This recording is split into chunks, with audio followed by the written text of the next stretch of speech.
আপনি যখন একজন বাবা, তখন আপনাকে ক্রিকেট মাঠেও এমন সেলিব্রেশন করতে হবে যে সেলিব্রেশন দেখে আপনার সন্তান বুঝবে যে আপনি তাকেই ইশারা করেছেন। একজন বাবার দায়িত্ব মহৎ, যে দায়িত্ব চাইলেও কেউ পূরণ করতে পারবে না।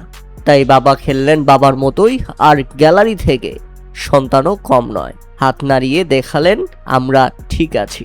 এদিকে সচিন টেন্ডুলকারের মেয়ে সারা টেন্ডুলকার মাঠে উপস্থিত, আর শুভমান গিল ভালো খেলবে না, হাফ সেঞ্চুরি করবে না, তা তো হবে না। এদিকে আবারও বিতর্কিত সেলিব্রেশন করে আলোচনায় এসেছেন দিগ্বেশ রাথী। গুজরাট টাইটান্সের ব্যাটসম্যান সাই সুদর্শনকে আউট করে তিনি এমন সেলিব্রেশন করেছেন যেখানে মাটির মধ্যে সাই সুদর্শনের নাম লিখে সেটাকে আবার কেটে দেন, অর্থাৎ সাই সুদর্শনের চ্যাপ্টার ক্লোজ। এমন সেলিব্রেশন করে এর আগের আইপিএলে বেশ জরিমানার মুখেও পড়েছিল দিগ্বেশ রাথী, তবুও তাকে থামানো যায়নি। এবারের আইপিএলেও দেখা গেল তার সেই সেলিব্রেশন।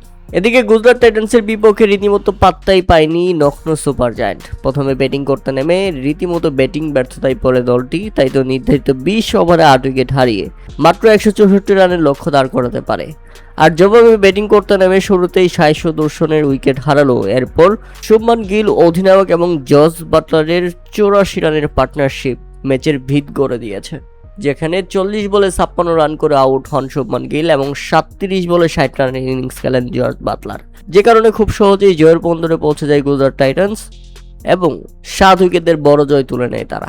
তাতে এই ম্যাচে নখনো সুপার জায়ান্টকে সাপোর্ট করতে এসেও শুভমান গিল ভালো খেলায় ভক্ত সমর্থকরা সারা টেন্ডুলকারকে শুভমান গিলের ভালো পারফরমেন্সের কারণ হিসেবে দেখছেন। অর্থাৎ সমর্থকরা সামাজিক যোগাযোগ মাধ্যমে লিখছেন সারা টেন্ডুলকার মাঠে এসেছেন আর শুভমান গিল ভালো খেলবেন না, তা তো হয় না। কারণ সামাজিক যোগাযোগ মাধ্যমে এই দুজনের মধ্যে একটা প্রেমের গুঞ্জন রয়েছে বলে আমরা লক্ষ্য করেছি।